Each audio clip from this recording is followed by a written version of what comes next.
Hola a todos, muy buenos días. Hoy vamos a hablar de muchas cosas interesantes. Por ejemplo, vamos a ver este gráfico. Nvidia está barata, el PER lo tiene barato y es una ocasión de compra.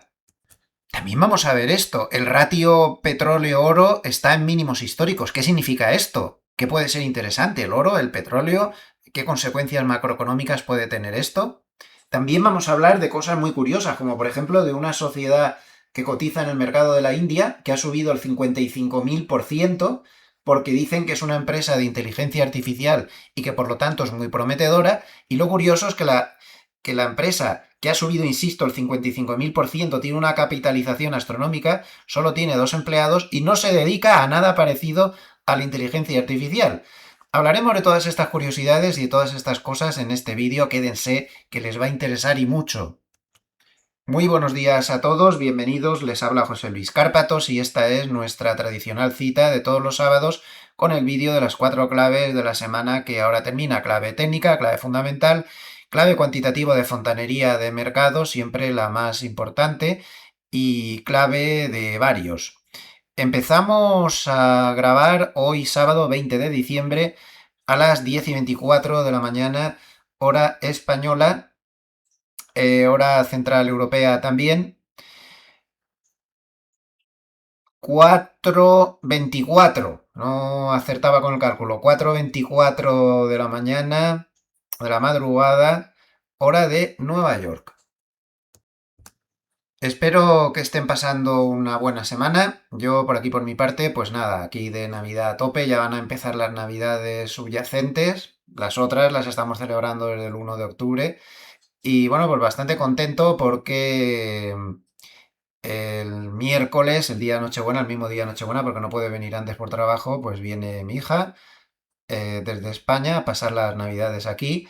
Por lo tanto, vamos a estar la familia al completo por segundo año consecutivo, segundas Navidades consecutivas que celebramos ya aquí en Suiza.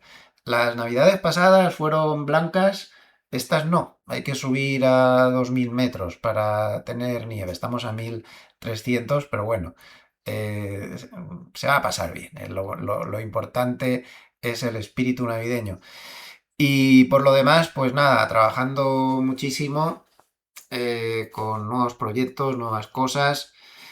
Esta semana recibí otra carta de la Confederación Suiza que confirmara si no me iba a jubilar, porque claro, ya saben que tengo la edad, más de 65, pero ya les dije que no, que a mí que me olviden, que eso de la jubilación que no va conmigo. Y lo que estoy es a tope con el libro, Leones contra Gacelas 2. Yo creo que les va a ser bastante interesante. Como les dije la semana pasada, complementa absolutamente al uno. Eh, Ambos son dos cosas diferentes, pero se complementan muy bien. Y voy cada vez más avanzado. Creo que voy ya por el capítulo 53 o 54 y tengo muchas páginas ya escritas.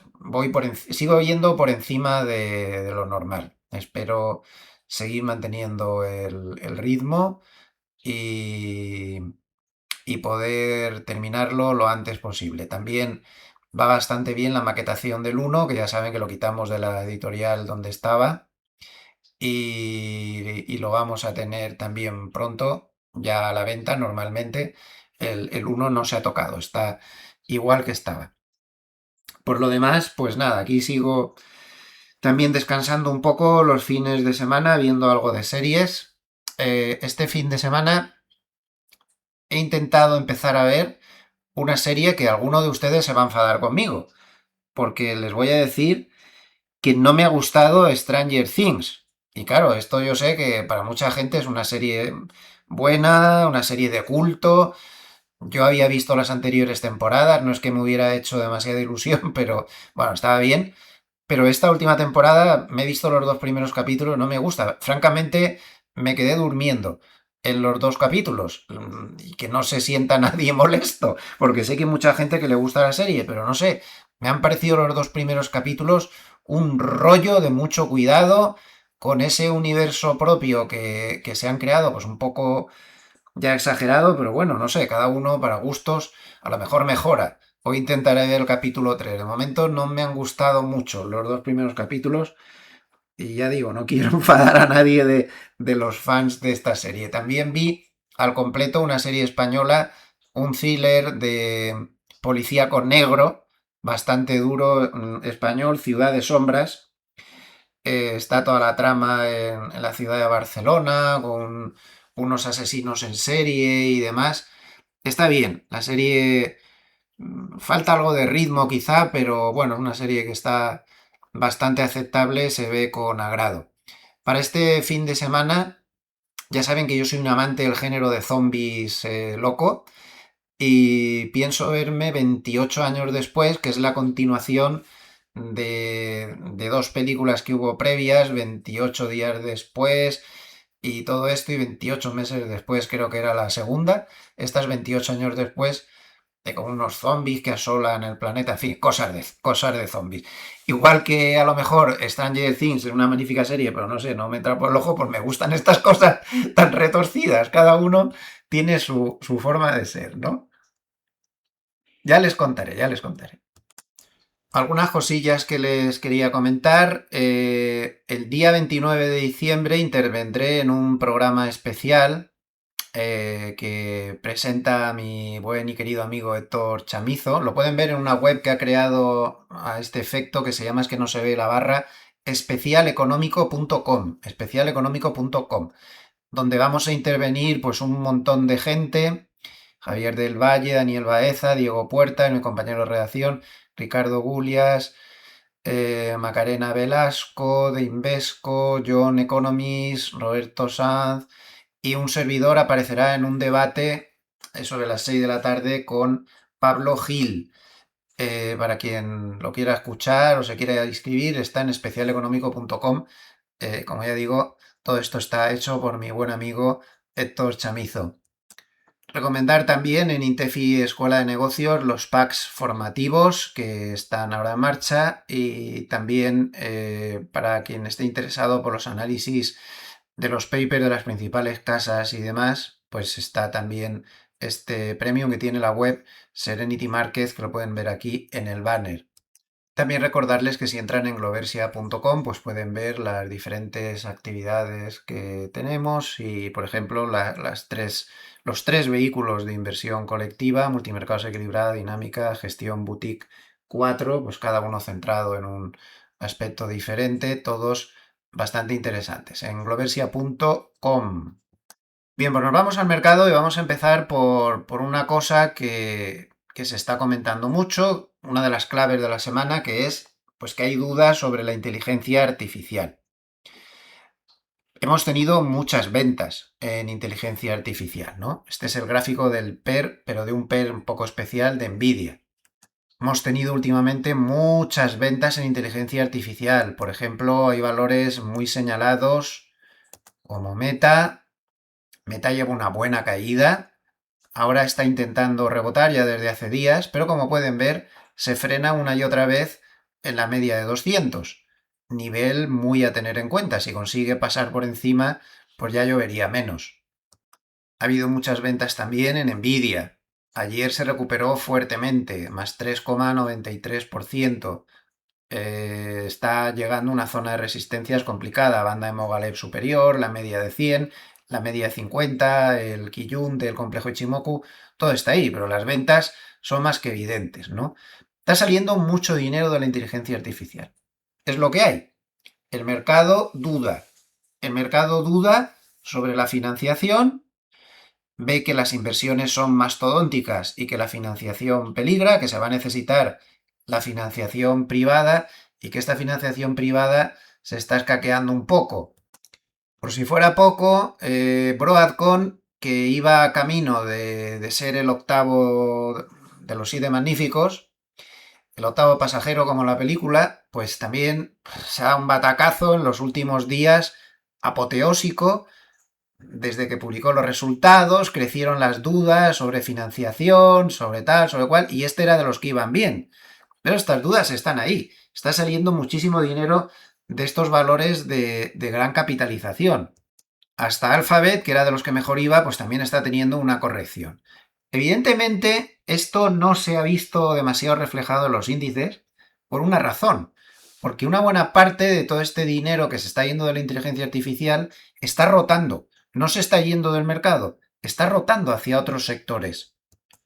Está entrando bastante dinero al sector financiero, no solo en Estados Unidos, también en Europa. Ya lo comentábamos la semana pasada, fíjense cómo va la semanita que se han dado los bancos. Si ya la semana pasada cuando lo comentábamos iban bien, pues, pues toda la semana yendo mejor aún. Además, el sistema de especulación nos estaría dando una señal clara de compra desde hace ya bastante, mucho más abajo, si es que siguiéramos este activo que no es de los que seguimos.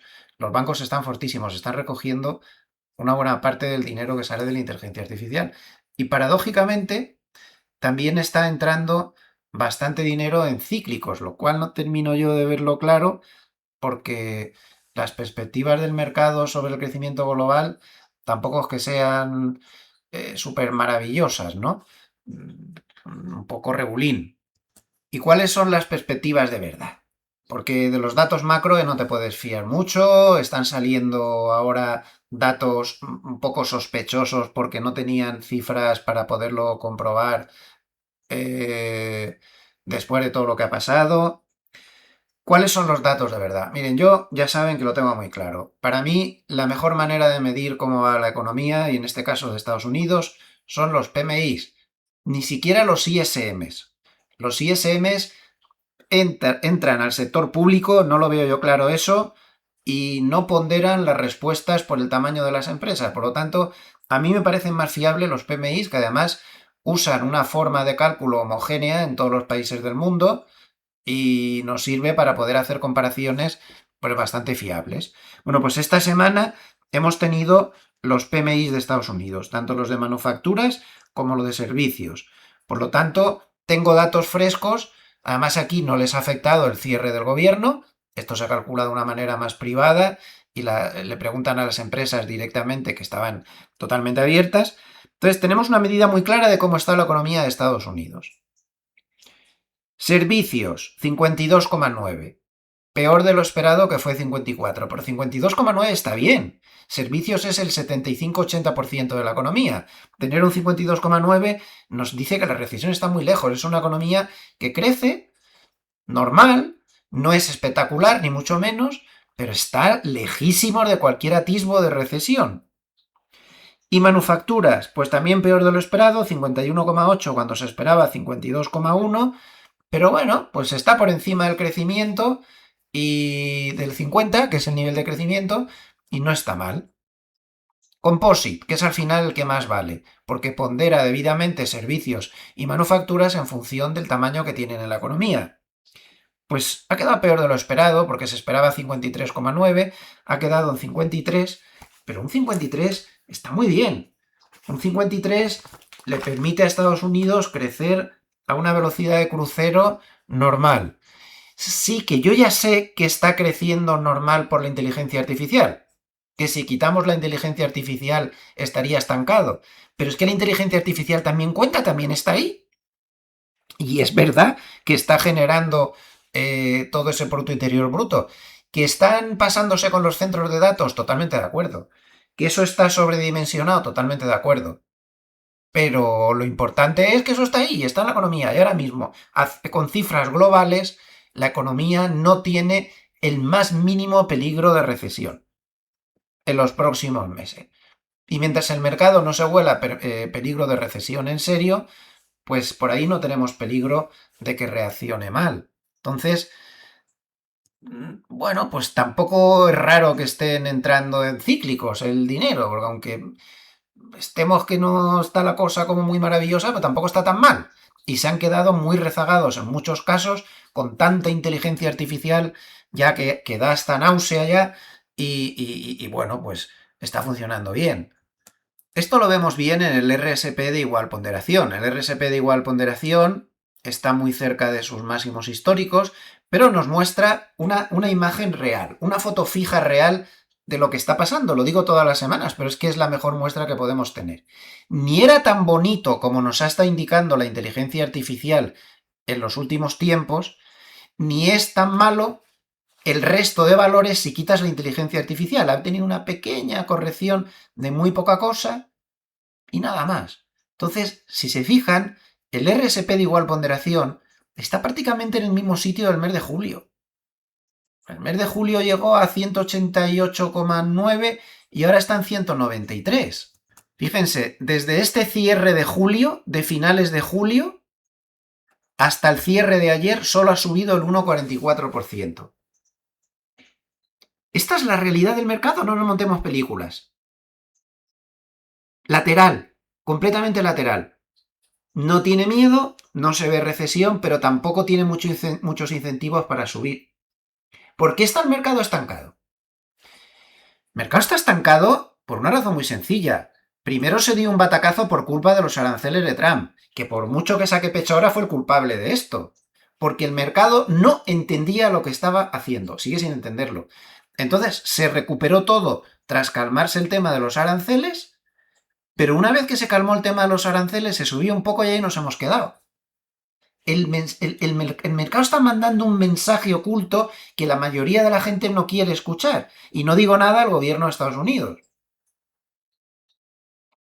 El mercado le está diciendo al gobierno de Estados Unidos: no entiendo bien tu política económica, no entiendo bien a santo de qué han aparecido estos líos de los aranceles, no entiendo bien por qué mantienes los aranceles y subsidias a los perjudicados, no entiendo bien por qué mantienes los aranceles y repartes el dinero en cheques o lo quieres repartir en cheques. Esto el mercado no lo ha entendido y no entiendo bien por qué la deuda sigue ahí, creciendo y nadie hace nada para pararla. Este es el mensaje que hay aquí. Tras estos bandazos, primero abajo y luego arriba, después de los aranceles. Y ahí se ha quedado. No ve el mercado la situación mal para bajar, pero tampoco la ve muy maravillosa para subir mucho. Sube con, sí, están máximos, la tendencia es alcista, sobre todo en el SP500 normal, por favor, que nadie se lleve a engaño, que nadie se monte películas, que si yo abro cortos porque esto no sé qué, porque no sé cuántas, la tendencia es alcista y punto. Nuestro sistema de especulación sigue sin darnos salida. Aquí se metió por debajo de 60 de nuevo, pero por lectura de mercado, como no pierde niveles, cada vez que se mete por debajo de 60, aquí volvió a meterse otra vez por encima de 60, se volvió a meter por debajo, nos puso el contador a cero, ahí nos estaba dando señal de salida, pero no voy a salir justo encima de la media de 100, del Kijun, de la media de 50 y de la banda inferior de Mogalef. Si hubiera caído más, habría dado el aviso de que había que salir de aquí. Pero de momento no lo da y lleva muchos meses que todas las incursiones por debajo de 60 estaba haciéndolo encima de soportes y nunca ha perdido los soportes. Por lo tanto, pues seguimos sin. Y con esto les quiero hacer ver una cosa, y esto lo voy a dejar muy claro en el libro. En el libro Leones 2 voy a poner un montón de formas de trabajar, de sistemas, de cosas bastante simplificadas. Bastante simplificados porque no hay sistema maravilloso, quítenselo de la cabeza. Hay que hacer lectura de mercado. Si no hacemos lectura de mercado, salvo los sistemas de largo plazo, en el medio corto, como no haga lectura de mercado, un gráfico diario para mí es corto, ahora mismo, estás perdido. No hay ningún sistema, te vas a volver loco. Entonces, lo importante ya no es que nos dé la señal del sistema, sino las lecturas de mercado que estamos haciendo. No sé si queda clara la idea, pero me parece extremadamente importante. Bueno, pues la tendencia es alcista. Pero aunque hemos visto un estancamiento en el RSP, desde el mes de julio, aquí no desde el mes de julio, porque desde el mes de julio la inteligencia artificial en exclusiva llevó al mercado a niveles mucho más altos, en exclusiva, pero seamos sinceros, estamos en el mismo sitio de mediados de septiembre. En el tercer trimestre no se ha ganado absolutamente nada. En el tercer trimestre no se ha ganado absolutamente nada. Estamos completamente en lateral. Y eso supongo que también quiere decir algo. Está saliendo dinero de la inteligencia artificial, pero como no se va del mercado y entra en otros valores, pues estamos laterales y no cayendo, que sería lo normal con la corrección que lleva Nvidia, que era el santo y seña del mercado, ¿no? El mercado se tenía que haber caído en proporción. Nvidia no lleva una caída precisamente pequeña, lleva una caída a cierre de ayer del 15 y hace 2 días estaba en el 20. Y el mercado la ha absorbido. Sin embargo, la subida de Nvidia de julio en adelante sí que le vino muy bien y sí que la siguió. Por lo tanto, tenemos que jugar un poco con todo esto. Yo estoy ahora mismo un poco confuso de qué es lo que va a pasar. No tengo una hipótesis de trabajo clara en este momento, lo reconozco. Saben que normalmente sí que la doy, pero ahora mismo no tengo una hipótesis clara. La hipótesis para mí es que sigue la tendencia alcista, este lateral no la ha anulado aún, que veo algunas cosas sospechosas que me inquietan mucho y que iré comentando a lo largo del vídeo, pero por otro lado tampoco tengo razones para abandonar la tendencia alcista ahora mismo. Pero estamos en una zona dudosa. A ver, el índice de aceptación económica de Trump está en mínimos de todo su mandato. Esto es una fiel muestra de lo que estoy diciendo. En este caso no es el mercado quien no entiende bien su política económica, es la gente. La economía está en forma de K, como les digo todas las semanas. La barrita de arriba de la K son los más pudientes, que les está yendo muy bien, pero la barrita de abajo de la K no les está yendo bien. Lo único que ven son aranceles que les hacen perder su trabajo, aranceles que les hacen encarecer los precios que pagan, y otra serie de política económica, que no me meto en política general, eso no es mi tema, pero en política económica un montón de cosas que no entiende. Y por eso el índice de aceptación económica de Trump es tan bajo. No sé cuál es el general, lo que no me interesa. No entro en política, solo entro en política económica. Pero el de política económica es muy bajo. Bueno, pues todo esto está mezclado y tenemos aquí un batiburrillo pues bastante difícil de destripar. Pero volvamos ahora a este gráfico de Bloomberg. Nvidia estaría baratísima, ¿no? Porque fíjense que este gráfico es desde el COVID y según esto el PER está bajísimo, sale un PER de 25 para lo que ha sido Nvidia. A ver, como sé que están viendo muchos gráficos de estos en la prensa, es muy importante que tengamos en cuenta una cosa. Aquí el tema de los PER es un poco cachondeo. Yo veo que hay gente que dice el PER de Nvidia es 25 y también veo que hay gente que dice el PER de Nvidia es 40 y tantos y los dos son válidos. Es que hay que aclarar de qué PER estamos hablando. Cuando un valor quiere sacar pecho, siempre usa este PER, el que están viendo aquí. Este PER pone en una nota que se me sale de marco, Bloomberg pone Best PE Ratio. Eso de Best PE Ratio suele querer decir en Bloomberg el PER Forward 12 meses. Es decir, es un PER basado en la buena fe que se basa en las previsiones de crecimiento del beneficio en los siguientes 12 meses. Si hacemos eso, el PER es de 25 y efectivamente está muy bajo y efectivamente nos diría que Nvidia ya no está en valor de burbuja. Tampoco un 25 ningún regalo, ¿no? Pero nos dice que no estaríamos en valor de burbuja. Pero claro, esto tiene que ser suponiendo que se cumplan esas previsiones de beneficios de los próximos 12 meses, que es mucho suponer, o no, porque Nvidia suele cumplir las previsiones que da, a lo mejor sí que las cumple. Pero claro, el PER de verdad, el de toda la vida, no es ese. El PER de toda la vida, a ver, estoy entrando aquí en Investing Pro para verlo, es 44,3, ya está, se acabó la historia.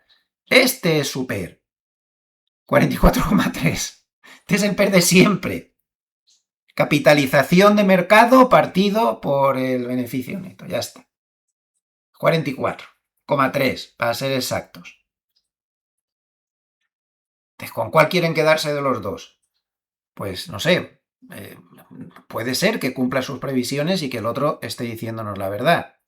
También es verdad que ahora será de 44,3, pero hace un par de años estaba en 80, lleva mucho tiempo casi en 70-80, está bastante más abajo y como pueden ver, a pesar de estar en 44,3, también este ratio PER de verdad es el más bajo desde el COVID. Entonces, es cierto que los ratios ahora mismo de los 7 magníficos pues no son excesivos. ¿Y entonces con qué nos quedamos? Pues miren, a mí me parece que no ha cambiado nada de lo que estaba diciendo, es decir, que la fase de la burbuja en la que estamos aún no es la fase máxima, con estos ratios que estamos viendo también nos lo indica, a pesar de toda esta corrección violenta que estamos teniendo, no parece que se esté pinchando la burbuja. Yo más bien creo que estamos en otra fase, ¿no? Si vemos un valor muy señero en la burbuja anterior, como fue Cisco, Cisco cuando inició la primera corrección en serio fue la definitiva. Esto es cierto. Fue brutal, corrigió un 39, luego rectificó una parte de la caída y ya no volvió a recuperar su posición. Esto es inquietante, esto muy bueno no es. Pero yo diría, aquí no he cambiado de hipótesis, que estamos en esta fase de la burbuja. Yo creo que ya hemos abandonado esta fase, si buscamos el paralelismo con la del 2020, donde se subía muy lineal, y ahora estamos en esta fase. En esta fase de las burbujas se continúa alcanzando máximos, pero hay muchas turbulencias por en medio. Aquí tuvimos una caída del 21, una caída del 13, otra caída del 10 y aún siguió tocando máximos. Y no fue pues hasta septiembre del 2000, prácticamente, cuando ya la caída empezó en serie. Por cierto, fíjense qué señal del sistema en el gráfico de meses. También se puede usar este sistema en el gráfico de meses. Yo diría que estamos aquí. Yo no veo que la inteligencia artificial haya dicho su última palabra, sí, hay muchas dudas sobre la financiación, que si Oracle es un disparate, que si está llegando demasiado lejos, pero bueno, sigan mirando Nvidia, Nvidia aún está lejos de que le hagan sombra, tarde o temprano perderá cuota de mercado y mucha, pero aún queda para eso una buena temporada. Bueno, y ese círculo endogámico que han creado, pues lo normal es que aún dure algún tiempo más. Pero creo que fácil no va a ser. Fácil no va a ser. Y que vamos a tener sustos constantes, con tirones muy violentos. Entonces, creo que vamos a pasar a un mercado de swing trading a medio plazo, donde será interesante, pues, aprovechar las caídas importantes cuando lleguen a niveles fuertes, ¿no? Además, hay algo que no me gusta. Si vemos, por ejemplo, Oracle, la frecuencia de días donde cae más del 5%, pues como podemos comprobar, es la mayor desde que se pinchó la burbuja del 2000, justo la que estábamos analizando ahora. Lleva ya, no sé cuántos estos, serán como 12 días cayendo más del 5% este año, ¿eh? Esto no es muy bueno. Pero no me gusta nada esto, lo he dicho ya varios vídeos de los sábados, el margen de deuda está llegando demasiado lejos. Se me sale del marco el último tramo de crecimiento del SP500, pero bueno, me sirve para ver que cuando en este gráfico de subutrade.com, que es muy bueno, lo que hace es calcular en tramos de 7 meses el tanto por ciento de incremento en el margen de deuda. Y así de esa manera, pues evitas gráficos de margen de deuda absoluto donde, como hay mucha capitalización de mercado en crecimiento, pues te desfigura. Por ejemplo, este, que está muy desfigurado. Claro, es que la capitalización de ahora no tiene nada que ver con la anterior y te sale altísimo. Pero este nos sale un poco más centrado. Entonces, como vemos, el margen de deuda está llegando demasiado lejos. Y cada vez que el margen de deuda llega demasiado lejos en este gráfico, pues muy bien no ha ido. Muy bien no ha ido. El gráfico es demoledor. Esto no es una cosa que se vea demasiado a corto plazo. Empieza a verse a partir de 6 a 9 meses. Es que las cifras son un poco preocupantes, ¿eh? Cada vez que el margen de deuda en sus incrementos de 7 meses porcentuales ha llegado al nivel en el que estamos, desde los años 50, no pasa muy a menudo, 10 meses después había 0% de casos en positivo con una caída promedio de 4,84. 11 meses después, 0% de subidas menos 5,13 de promedio. Un año después, 0% de subidas con menos 6,93% de caída. A los 6 meses ya se empieza a notar, tan solo hay un 40% de subidas con 3,26% de promedio. Y a corto plazo no se materializa en bajadas, pero el mercado se queda como estancado. Un mes después 1,40, 3 meses después 1,52, aunque 60% de las veces está en positivo. Esto no es bueno. Y la mayoría de la gente no lo quiere ver, porque no quiere que le den malas noticias. Pero esto está ahí. Entonces, ¿qué cuadraría todo esto? Tampoco hay que exagerar con el tema de la inteligencia artificial. Ya hemos visto que en estas fases de la burbuja esto es normal, que tenga idas y venidas. Pero bueno, la realidad es que hay valores que siguen ganando muchísimo dinero, y ya que lo hemos nombrado, Nvidia es uno de ellos. Hay valores que, aunque tarden mucho en monetizar sus inversiones, ganan mucho dinero aún, tienen mucho flujo de caja libre, aunque tengan necesidades ya mayores de deuda. La deuda, todo es sacar gráficos de lo que ha subido la deuda de la inteligencia artificial, pero hombre, es que veníamos de que se financiaban casi 100% con el flujo de caja. Entonces, tampoco, no hay una deuda ahora mismo de inteligencia artificial astronómica, la habrá, pero aún no la hay, las cosas como son. Entonces tampoco hay que exagerar, tampoco está la cosa como para salir corriendo. Miren, el día que la gente salga corriendo de la inteligencia artificial, esto va a ser una carnicería, no se pueden imaginar. Si es que está todo el mundo metido. Aquí en Suiza, hasta el Banco Central suizo tiene un dineral metido ahí. Es una cosa rara, el Banco Central de aquí hace inversiones en bolsa. Y el otro día comentaban las posiciones que tenían, está metido hasta las cejas en los 7 magníficos.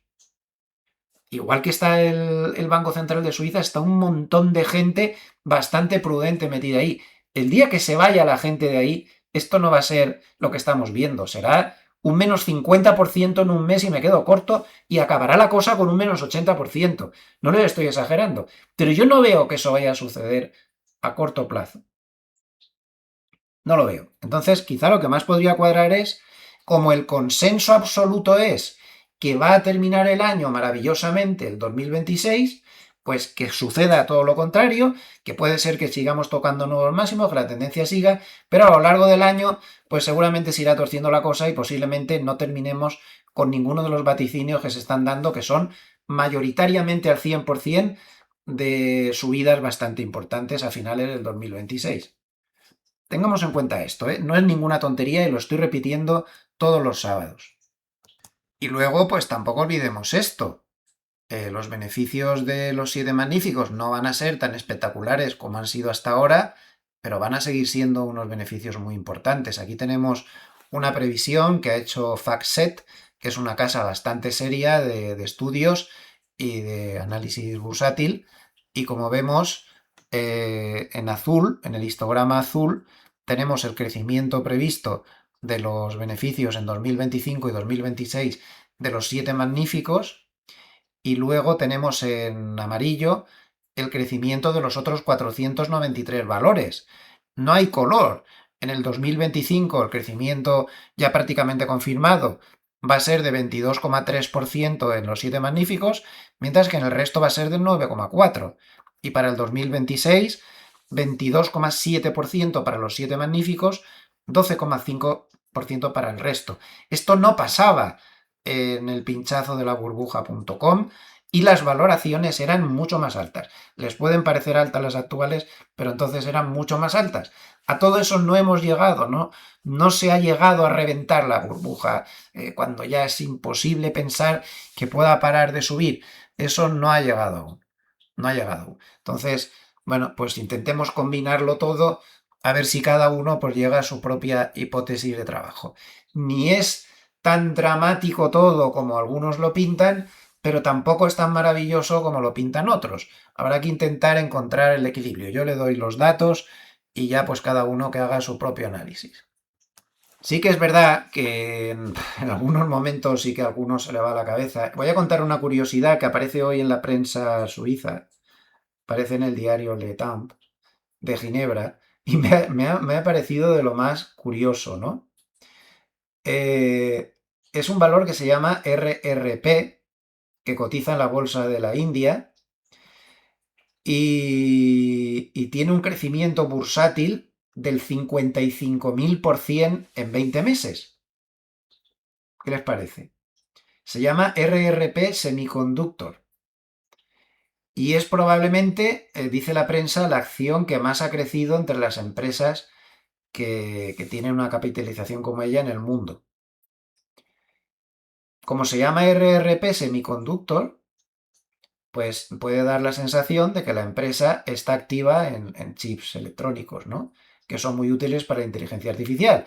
Y como los inversores de la India no disponen de muchas acciones de este tipo para tener en sus carteras, pues se están tirando ahí. ¿Cuáles son las cifras de RRP? Pues en el trimestre que termina en septiembre tiene una facturación negativa de 62,2 millones de rupias, porque ha tenido la cancelación de un gran pedido que ganó a finales del 2024. Ha perdido 71,5 millones de rupias y atención, tiene 2 empleados. Y las cifras que maneja son pequeñísimas. La facturación negativa, cuando les he dicho que es de 62,2 millones de rupias, eso equivale a 600.000 francos suizos. Nada más. O sea que se mueven unas cifras bajísimas y solo tiene 2 empleados. Esta empresa, de hecho, hasta el 2024 trabajaba en el sector inmobiliario y en comercio mayorista de productos varios. Entonces, la compró un inversor en 2024 y le puso ese nombre, RRP Semiconductor, para reflejar una reorientación de su negocio, pues relacionado con la electrónica. Pero ni tiene fábricas, ni tiene equipos para producir esos chips, ni realmente está haciendo nada de nada en ese tema. Lo único que hizo fue hablar de que iban a actuar como subcontratista en la construcción de una planta de ensamblaje y prueba de semiconductores. Pero es que esa empresa en concreto, la que iba a hacer ese ensamblaje, no cotiza en bolsa. Es del mismo propietario, pero no cotiza en bolsa. Y han confundido la una con la otra. O sea, ¿qué les parece? Entonces, la gente se está tirando de cabeza aquí en una empresa que solo tiene 2 empleados, que maneja unas cifras absolutamente ridículas y que tiene una capitalización por 20 pares de narices. En suma, ¿saben cuál es la capitalización que tiene? Con 2 empleados a tiempo completo y con unas cifras de facturación ridículas. 1.600 millones de dólares. Ahí queda eso. La otra compañía de la que he hablado, del mismo dueño, sí que tiene más empleados, 37, pero no cotiza en bolsa y está completamente segregada de esta. ¿Qué quiero decir con esto? Primero, las burbujas son muy ciegas. Aquí nos creemos que todos los que entran en el mercado comprando Nvidia, comprando Microsoft o comprando Oracle hacen un concienzudo análisis de los ratios que tiene cada valor. No lo hacen. No lo hacen. Y como no lo hacen, pues es una cuestión psicológica al final. Miren este ejemplo. Es que, en segundo lugar, y no quiero hacer más sangre con esto, en segundo lugar, mucha gente no sabe ni lo que está comprando. 1.600 millones de dólares de valoración de una empresa que es completamente ridícula, que no vale nada. Porque la gente no sabe. Entonces, si usted tiene una fábrica de boinas, póngale boinas Paco Semiconductor y a lo mejor tiene suerte y le pasa una de estas. Este es el mercado. Y esta es la parte de locura, de desmadre del mercado, que no al 100%, pero en una parte, que será más o menos importante, pero está ahí, también está metida en esta burbuja como está metida en todas las burbujas. También tengan en cuenta este muy curioso caso. Y por favor, si tienen acciones de RPP Semiconductor en la India, véndanlas inmediatamente antes de que vaya al valor real, que es 0. Vámonos a otro tema clave durante la semana. A pesar de que la Reserva Federal bajó los tipos de interés la semana pasada, como ya lo comentamos ampliamente, los bonos a largo plazo no levantan cabeza. Entonces está muy bien lo que hace la Reserva Federal de bajar tipos, o está muy mal o muy bien, no lo sé, pero que ellos creen que de esta manera se está controlando los tipos de la economía, pero los tipos reales de la economía no son los suyos, son estos los que cotizan en el mercado. Y como podemos ver, la cosa se está poniendo muy fea. El bono francés, el bono alemán, muchos otros bonos están en rentabilidades máximas desde el año 2009. Esto no es bueno para las bolsas, esto es un hándicap enorme que tarde o temprano va a pasar su factura. De hecho, ha generado muchos papelones este nerviosismo de los bonos a lo largo de la semana. Y es un nerviosismo que no se va a ir.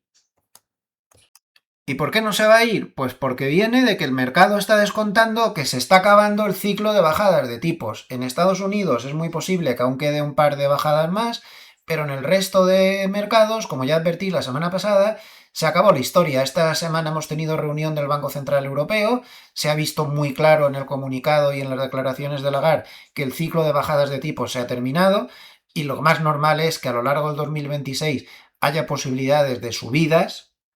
Lo mismo está pasando en Canadá, lo mismo está pasando en Australia, se sospecha también que en Inglaterra se está cerca del final de la bajada de tipos y en Estados Unidos que le puede quedar poco. No es esto lo que quiere el gobierno de Estados Unidos.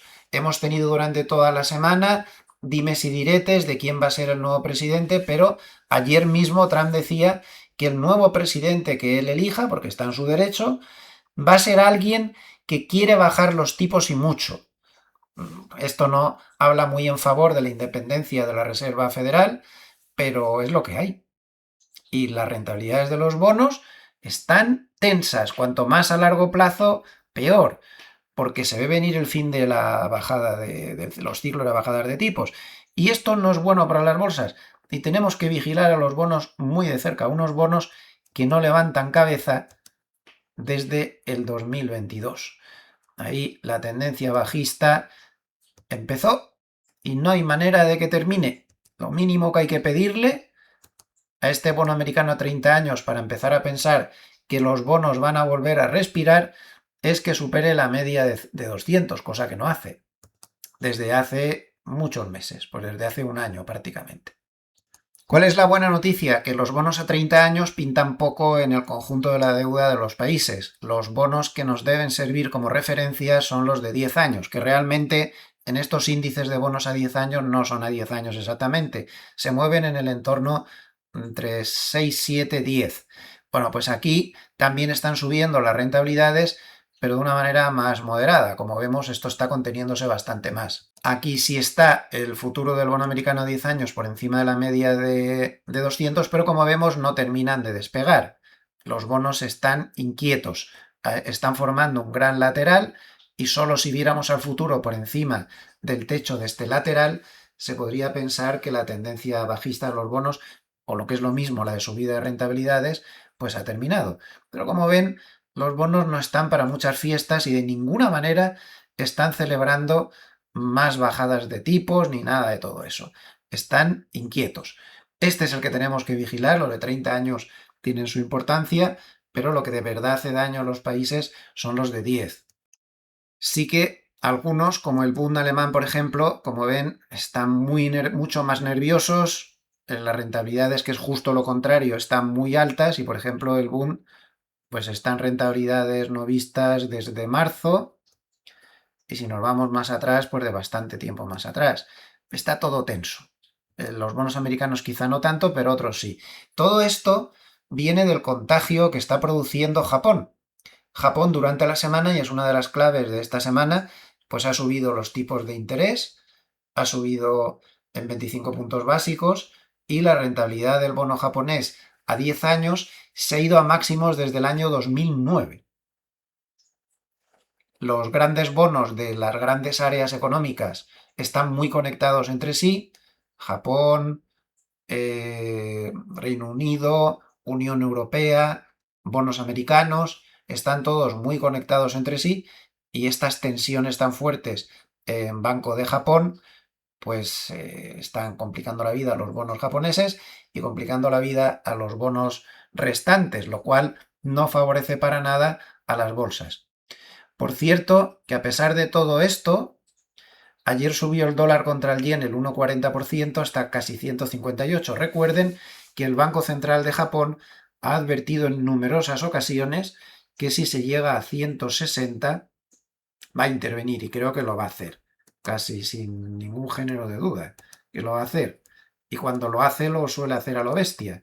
Fíjense que ahí es donde ha intervenido en las últimas ocasiones, y cada vez que entra a intervenir provoca una caída del dólar yen durante varios meses.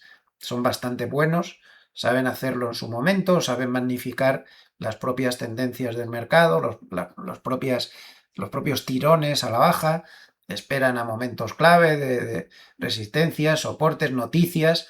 Así que cuidado, ¿eh? A la altura del 160 es un auténtico suicidio ponerse largo de dólar contra el yen. Además, todo esto de que los tipos de interés de Japón estén subiendo sin parar, hacen que el carry trade esté quedando reducido a la mínima expresión. Y el carry trade, es decir, financiarse en Japón con tipos de interés muy bajos e invertir en activos de riesgo en Estados Unidos y en otros sitios, pues esta operativa, que siempre ha venido muy bien para que los activos de riesgo estén bien alimentados, se está reduciendo a su mínima expresión, porque se está recortando a toda velocidad el diferencial de tipos entre Japón y otros países. Entonces el carry trade cada vez podremos contar menos con él, que era una fuente de abastecimiento bastante importante de activos de riesgo. Se me ha olvidado decir una cosa importante sobre el tema de la inteligencia artificial y demás. A mí lo que más me interesa es ver qué pasa con la inteligencia artificial a primeros de año. Porque ahora hay mucha gente vendiendo, pero por motivos fiscales vender ahora no interesa mucho, porque si vendes ahora, en Estados Unidos, por ejemplo, pues tienes que, en la declaración que se hace en abril, tienes que declarar las plusvalías, mientras que si tú de verdad te quieres salir de ahí, quizá esperarías a los primeros días de enero, porque así difieres la plusvalía hasta un año más, sin tener que pagar los impuestos. Entonces me interesa mucho ver qué pasa tras el pasar el 31 de diciembre, el final del ejercicio fiscal en muchos sitios. Si las ventas de inteligencia artificial se aceleraran mucho, no sería una buena señal, porque veríamos ahí que hay más ganas de vender de lo que parece, pero que había mucha gente pues esperando a que el año doblara el final de año y entrara en un nuevo año para diferir los impuestos en un año natural más. Habrá que ver. Otro tema clave de la semana es que hemos tenido por fin datos de IPC y de empleo, por fin, ya actualizados. Bueno, respecto al tema del empleo, sigue siendo una poca vergüenza el cálculo que hacen, porque una vez más han vuelto a rebajar notablemente las cifras de los 2 meses anteriores, echaron a la calle a quien estaba antes porque hacía eso, pero es que el nuevo hace exactamente lo mismo. Se da una cifra mayor y luego se va rebajando. Entonces, no sé, me parece de verdad un auténtico pitorreo. Y lo hacía Biden, lo hace Trump, bueno, no que lo hagan ellos, bajo su administración, quiero decir. Y esto no parece tener remedio. Entonces las cifras de empleo son extremadamente poco fiables. Pero bueno, digamos que en general estamos viendo algunas cosas sin tener aún datos fiables que son un poco inquietantes. Y en este X de Global Market Investors me ha gustado mucho este punto de vista en el que analizan. Fíjense lo que dice. Lo he traducido con el Google. Dice: el mercado laboral estadounidense se está deteriorando rápidamente bajo la superficie. Y usan un ratio alternativo que se usa mucho en el mundo de las manos fuertes, pero muy poco en la prensa y pocas veces llega al gran público. Es fijarse en la tasa de abandono, que es la que mide a las personas que abandonan voluntariamente sus trabajos. Y dirán, ¿y esto qué tiene que ver con que el mercado laboral esté bien o mal? Ahora lo verán. Esta tasa ha caído al 1,8%, la más baja desde la crisis del 2020. Y en el pasado, cuando las tasas de abandono son tan bajas, solo se han dado en periodos malos, como en recesiones. ¿Y esto por qué? Pues cuando la tasa de abandono está tan baja como ahora, es porque los trabajadores se aferran cada vez más a sus empleos a medida que las vacantes se reducen, y la confianza en encontrar un nuevo empleo se debilita debido a una contratación históricamente baja. Esto es lo que está pasando ahora. Puede que tenga en parte culpa distorsión de cifras por la reducción de trabajadores inmigrantes, no lo sé. También los aranceles están haciendo mucho daño, están echando mucha gente a la calle por culpa de los aranceles. Si tenemos en cuenta que al mismo tiempo los despidos están aumentando, a mucho ritmo también, la cifra de paro que se ha dado este, este mes ha sido la mayor desde el año 2021, en ese dato que conocimos en martes.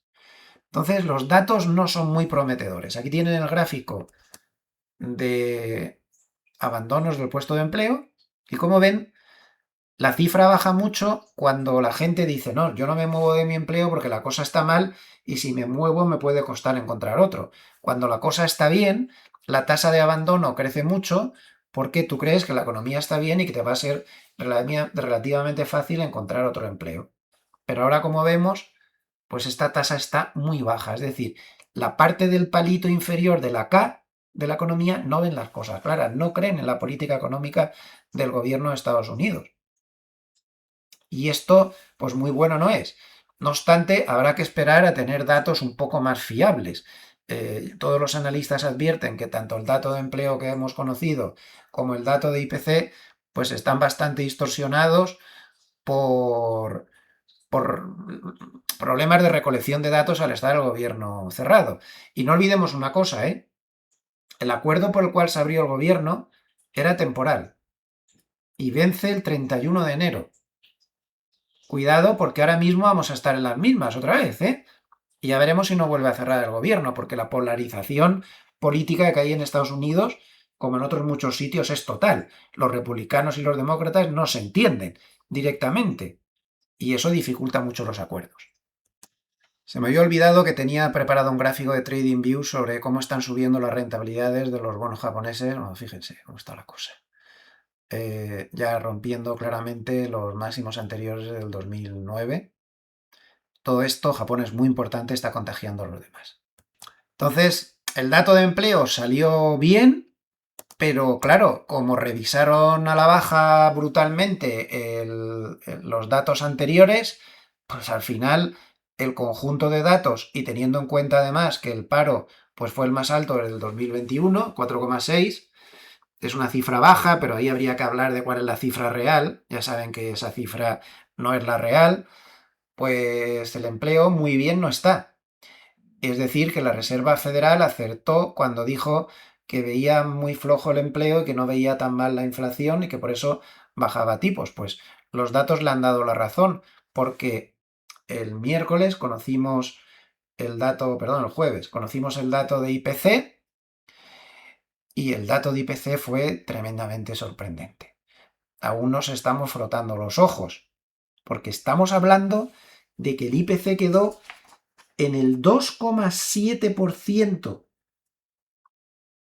cuando se esperaba el 3,1% y la subyacente quedó en el 2,6% cuando se esperaba el 3%, es decir, 4 décimas mejor.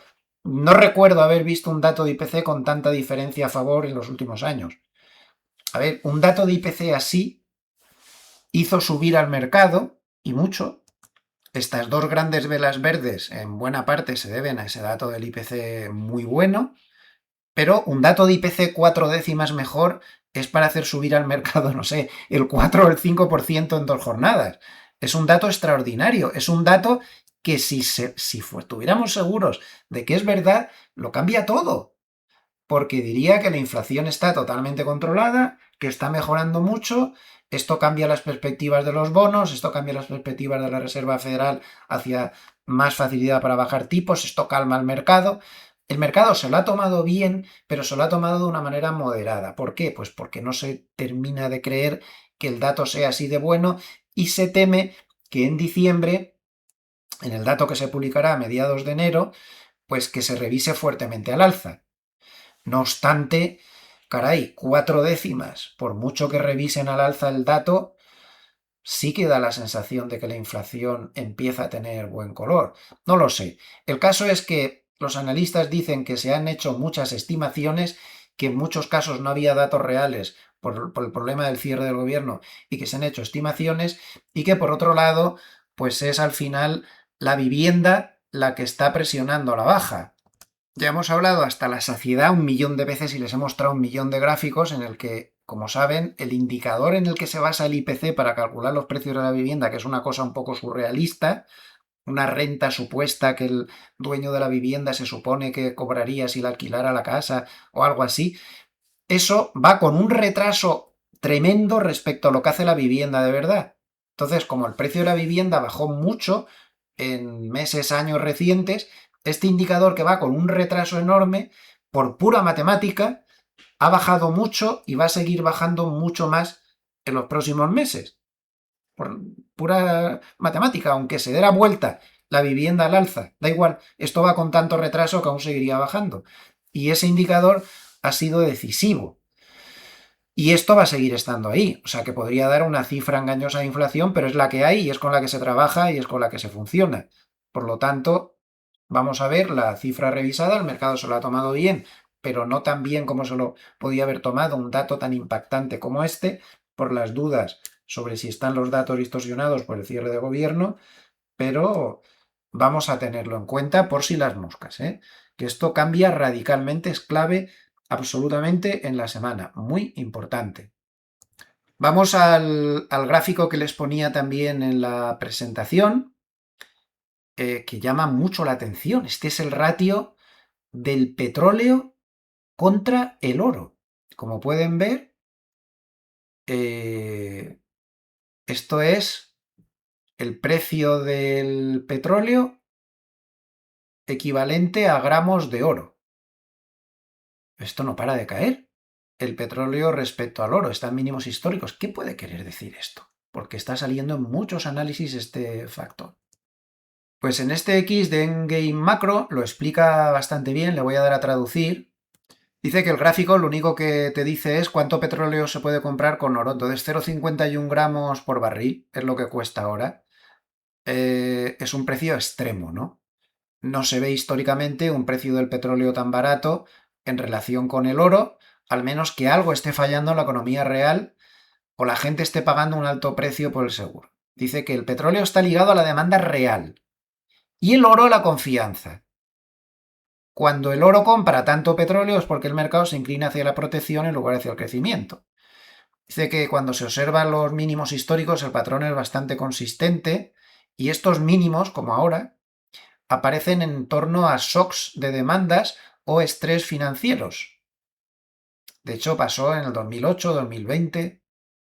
El petróleo es el primero que se ve afectado porque la demanda se debilita, mientras que el oro se mantiene porque la incertidumbre no se disipa tan rápido como la inflación. Y esto encaja con el contexto actual de que podría ser que se avecinara una desaceleración global.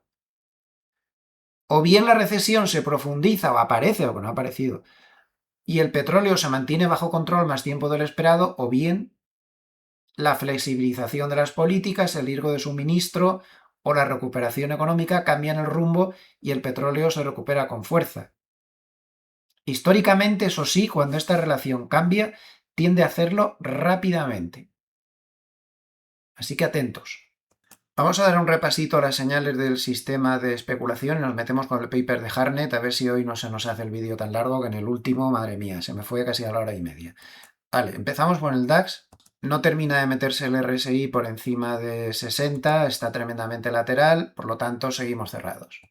En el euro contra el dólar estábamos teniendo señal de compra, pero no dije nada porque rompió el máximo, pero inmediatamente retrocedió, se frenó en la banda de Mogulev. Entonces vamos a dar señal de compra si a precio de cierre se abre esta banda de Mogulev. Ahí nos daría señal de compra. En Bitcoin seguimos cerrados, se nos escapó el corto, no termina de dar señal de compra, sigue totalmente bajista, por lo tanto, cerrados. En el bono a 30 americano seguimos cerrados. En el SP500 ya lo hemos analizado, estamos largos. En el Nasdaq estamos largos, pasamos al oro. En el oro tenemos señal de compra, pero como nos ha dado la señal de compra justo encima de los máximos históricos anteriores y de la banda de Mogulev superior, pues estamos también esperando para ver si se rompen resistencias o torear un poco el asunto. Así que de momento lo mantenemos en vigilancia nada más. En el petróleo seguimos cerrados y en Nvidia, que sería el último que nos queda, que aquí estábamos cerrados, pues como vemos no da señal de cortos, no ha llegado a meterse por debajo de 42 velas y perder el mínimo, pero tampoco nos da señal de largo, se permanece en rango de entre 60 y 40 y por lo tanto continuamos cerrados. Antes de pasar al vídeo de Harnett, comentarles unas pocas citas curiosas e interesantes que Tony Pasquariello de Goldman ha escrito esta semana, con algunas observaciones que ha hecho y que son bastante sorprendentes. Dice, si hubieras invertido $1000 en el SP500 en 1945, hoy tendrías 7,3 millones. Si hubieras invertido solo de noviembre a abril, tendrías $462.000. Si solo hubieras invertido de mayo a octubre, solo tendrías 16.000. Dice que esos mismos $1000 que se invirtieron en 1945, si no fuera por los dividendos, no valdrían los 7,3 millones que hemos dicho, solo valdrían 500.000. Fíjense en todos estos años, casi 80 años, lo importantísimos que han sido los dividendos. Es una cosa tremenda. También podríamos destacar que solo 193 de los componentes del SP500 que había en 1999 siguen en el índice. Fíjense qué grado de salida que hay ahí, de muerte, de quiebra, de entradas, salidas, etc. El rendimiento total del Nasdaq desde el gran mínimo de marzo del 2009 es del 2.753%, nada más y nada menos que eso. Ahí queda eso. Dice que en el año 2015 solo 2 de las 10 principales empresas del SP500 eran tecnológicas. En 2015 solo 2. Y ahora pues no hace falta que les diga las que hay, ¿no? En 2008 el Producto Interior Bruto de Estados Unidos era el mismo que el de la Unión Europea y hoy el de Estados Unidos es un 50% mayor. Nos hemos quedado en Europa completamente durmiendo, absolutamente durmiendo. Otro tema interesante, la cantidad de deuda del Tesoro estadounidense en manos del público, que excluye las tenencias intragubernamentales, era de poco más de 5 billones a finales del 2007, ahora es de más de 30 billones y será de 52 billones en 10 años. Esto, como no le pongan remedio. El año 2019 el Tesoro de Estados Unidos pagaba 1.000 millones de dólares de intereses al día y hoy paga 3.000 millones al día. Imaginen de qué barbaridad estamos hablando. Y otra cosa curiosa, la última. La edad media de un comprador novato en Estados Unidos en bolsa ha subido de los 31 años en el año 1999 a 40 años. La más alta de la historia. Parece que la gente joven se está cansando de la bolsa. Vámonos al paper de Harnett y antes de empezar con el paper semanal, recordar que esta semana, como ya comentamos en los vídeos de diario ampliamente, pues publicó la encuesta de grandes gestores de fondos mensual, que también es muy importante y que también dirige el propio Harnett.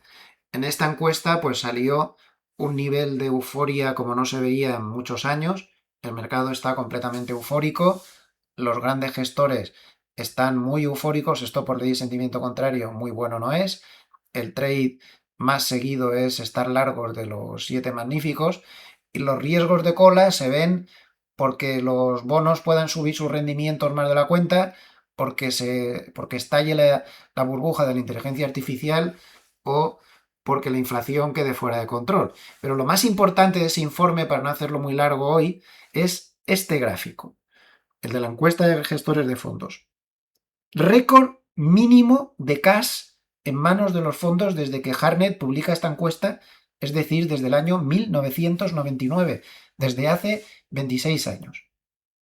Nunca habían tenido los grandes fondos tan poca caja. 3,3%. Evidentemente no hay que ser un hacha para darse cuenta de que si los fondos tienen la menor cantidad de caja de la historia es porque no tienen casi dinero, casi más dinero ya para invertir en bolsa, lo que tienen lo han invertido ya. Y esto, por ley de sentimiento contrario, muy bueno no es. Él adjuntaba una tabla en la que se veía que los rendimientos en los meses siguientes a tener un cash tan bajo, pues no eran muy brillantes. Esto es otro factor aparte de los que he dicho al principio del vídeo, que quería añadir como esos factores que he dicho que me inquietaban un poco y que me hacía dudar de cuál era la hipótesis de trabajo. Esto muy bueno no es y tenemos que tenerlo muy en cuenta, ¿eh? El nivel de cash, récord mínimo histórico. Es que no hay más para meter. ¿Comprenden ahora por qué está tan estancado el mercado? Que lo hemos visto al principio del vídeo. Pues aquí lo tienen. Bien, lo primero que nos dice Harnett es que se despide hasta el fin de semana del 8 de enero, es decir, no habrá paper de Harnett ni la semana que viene ni a la otra. Va a estar 2 semanas que no va a hacer paper. Así que más vale que nos fijemos en esto que dice lo primero de todo. Su indicador Bull en Bear sube de 7,9 a 8,5, alarma roja. Con lo tanto, se desencadena de nuevo señal de venta de este indicador. Dice que ha habido 16 señales de venta desde el 2002 que han sido seguidas por un promedio de 2,4% de caída en el conjunto de bolsas mundiales. Este es el índice de bolsas mundiales, con un drawdown máximo del 6,4. Tabla 2. Vamos a ver esa tabla. Primero vamos a ver la tabla 1, porque me parece bastante importante, para si quieren parar el vídeo y darle un vistazo. Esto es lo que pasa tras las señales de venta. Aquí tienen al SP500.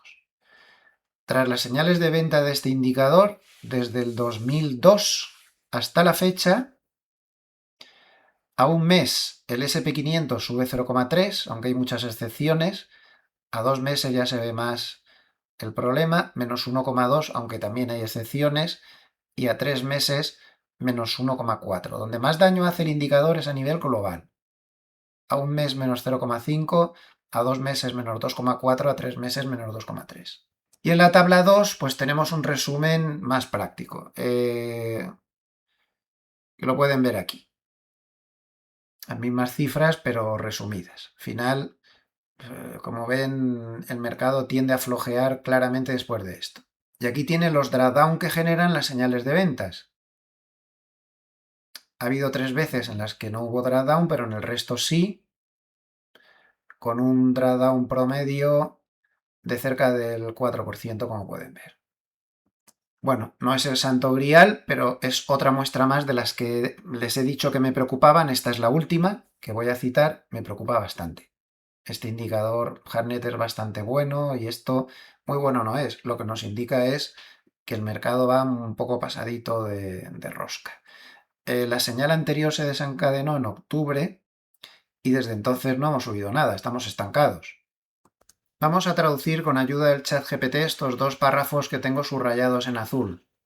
Bien, pues la traducción dice: el gran panorama, los inversores están posicionados alcistas para un escenario de dejar que la economía se caliente. Es lo que va persiguiendo el gobierno, evidentemente, con un PMI fuerte y una aceleración del crecimiento de los beneficios por acción. Esto es una realidad. Todo esto se apoya en recortes de tipos, recortes de aranceles. Es muy importante recordar que Trump ha bajado varios aranceles, ha llegado a reacuerdos bajando aranceles, ha bajado los aranceles de varios productos de alimentos, sobre todo, farmacia, otras cosas, y recortes de impuestos. Harnett dice que él estima que el crecimiento global del beneficio por acción subirá un 9% en el 2026, pero que no cree que vaya a sorprender a nadie al alza, dado que el desempleo en Estados Unidos está aumentando y que los vigilantes del mercado de bonos están frenando el boom de CAPEX en inteligencia artificial. Dice que no lo ve salvo que haya una gran sorpresa vía un estímulo fuerte en China. De momento, el gobierno chino es bastante reacio a este tema. No parece que vaya por ahí. Dice que cree que en el primer semestre del 2026 lo normal es que haya sorpresas positivas por el lado de la inflación. Bueno, es un poco lo que acabamos de decir. El dato ha salido muy bueno. Ahora veremos si es fiable o no, pero de momento ha salido muy bueno y que el IPC iría hacia el 2%, mientras que la rentabilidad del bono americano a 10 años iría hacia el 3,5%, muy por debajo de donde está ahora, está en el 4,15% ahora mismo. La liquidez global estaría cerca de su pico, porque no parece que vaya a haber muchas más bajadas de tipos, pero que entre la QE de la Reserva Federal, recuerden que ha puesto una QE encubierta de 40.000 millones de dólares al mes, por mucho que diga que no es. A esto se refiere Hartnett. Entre esa QE, el precio débil del petróleo, que eso también ayuda mucho a la economía, y la necesidad de la política de Trump de mejorar la asequibilidad, es lo que hemos dicho antes. No tiene los votantes en su contra ahora mismo. Tiene que tomar medidas de cara a las elecciones de medio término del 2026 para esa parte de la K, la barrita de abajo de la K, que no se está beneficiando de nada de sus políticas económicas. Además de que por primera vez desde la COVID, los empleadores y no los empleados llevan la sartén por el mango en el mercado laboral. Ahora ya no hay esa necesidad de contratar cada día, antes es al revés. Los empleos están más difíciles. ¿A qué nos llevaría esto? A un IPC más bajo, a menores rendimientos y un dólar más débil. Es lo que estamos viendo ya. Hartnett apuesta a porque esto va a continuar.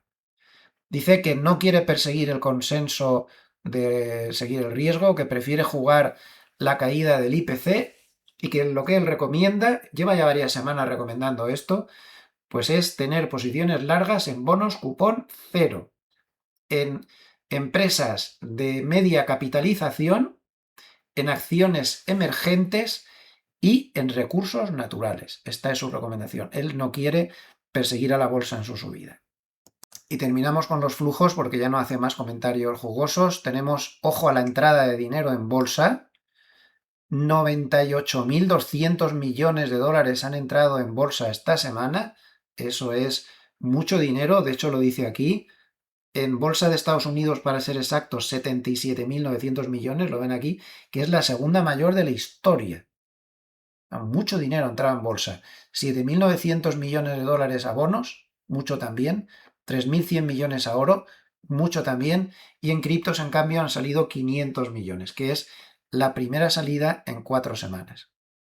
Ha salido dinero de cash, 43.900 millones, que sería la mayor salida de cash desde abril del 2025. Termina volviendo a hablar de su indicador Bull and Bear. Claro, él tiene que ser consecuente. Aquí lo dice, su indicador le está dando señal de venta y por eso él no quiere arriesgarse a estar en bolsa, aunque no descarta que pueda seguir subiendo, pero por todas estas indicaciones pues prefiere estar en ese otro tipo de cosas que ya hemos dicho, valores de media capitalización, bonos cupón cero, emergentes, materias primas, todo ese tipo de cosas. Pues nada más, no les meto más rollo, tienen todos los datos. Si les ha gustado el vídeo, por favor denle al like, que no se les olvide, que nos ayuda a posicionarnos muy bien en YouTube y que otras personas nos puedan encontrar. Les envío saludos cariñosos desde Suiza y les invito mañana al vídeo de reflexión de todos los domingos. Ya saben que en este canal tenemos vídeos todos los días del año. Aquí no hay fiestas ni historias, todos los días del año hay algún vídeo. Y los domingos pues tenemos uno pequeñito para reflexionar sobre algún punto concreto de la economía y los mercados. Hasta mañana. Nos vemos. Que tengan muy buen